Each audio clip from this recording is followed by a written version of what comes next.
आपण गाडीत नसून सुद्धा नाहक आपली बदनामी सुरू आहे अशी भूमिका पुण्यातील अपघात प्रकरणात नृत्यांगना गौतमी पाटीलने मांडली।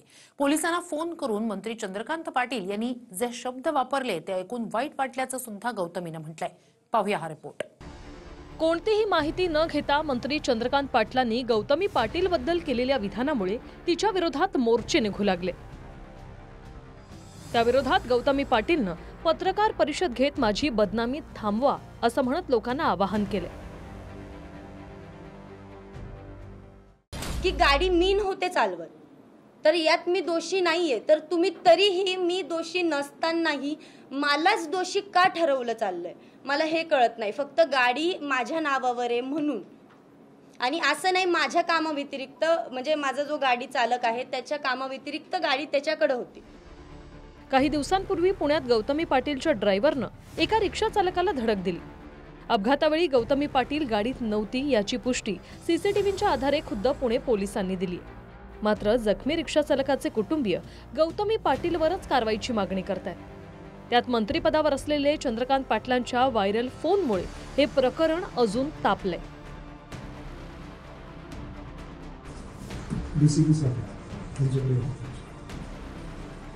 ते गौतमी पाटीलला काय उचलायचं नाही। अरे हो, पण ती गाडी कोणाची तरी आहे की नाही?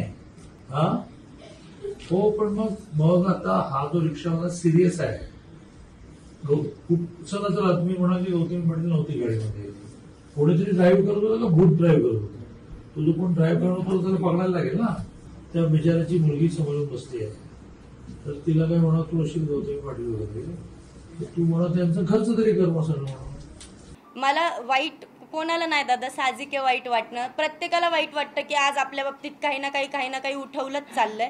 ज्या वेळेस दादांनी काय म्हणजे समोर फोन लावला त्यावेळेस समोर जे पोलीस सहकारी जे पोलीस दादा होते त्यांनी खूप छान त्यांना सांगितलं की काय विषय आहे। कदाचित दादांना माहिती नसेल हा प्रकरण किंवा हा विषय दादांना माहिती नसेल म्हणून दादा असे बोलले असतील, सांगता येत नाही।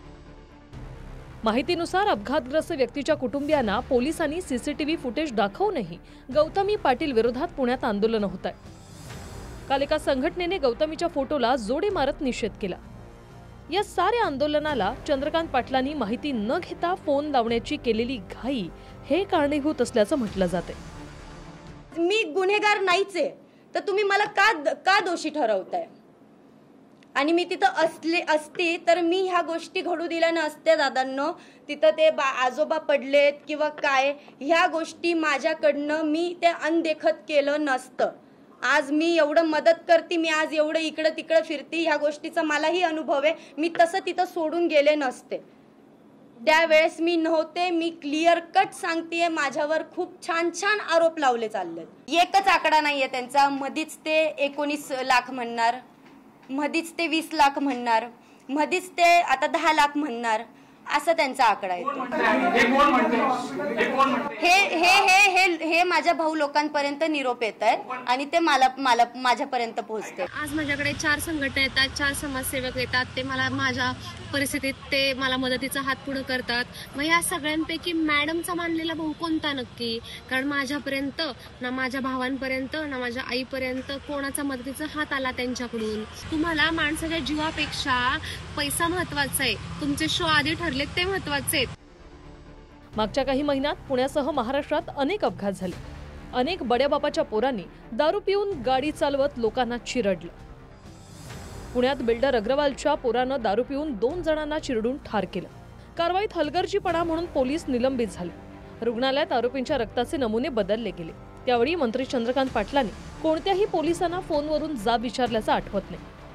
कोथरूडमधील तनिषा भिसेंना उपचारात दिरंगाईमुळे झालेला मृत्यू असो की मग राहुल सोलापूरकर नावाच्या व्यक्तीनं तोंडून ओकलेली गरळ असो, कोथरूडचे आमदार आणि मंत्री चंद्रकांत पाटलांनी कोणत्याही पोलिसांना फोन करून उचलायची ऑर्डर दिली नाही।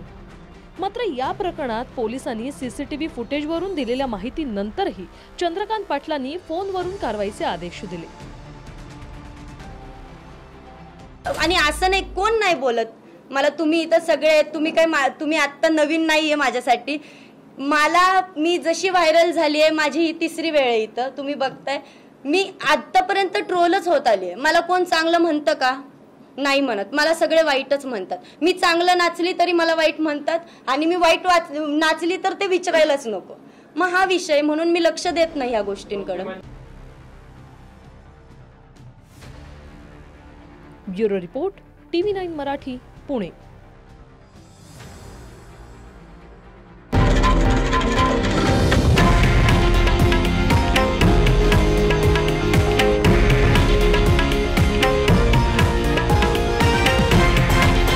हे आहे देशातील नंबर 1 न्यूज नेटवर्क आणि आपण पाहत आहात TV9 मराठी, एकमेव.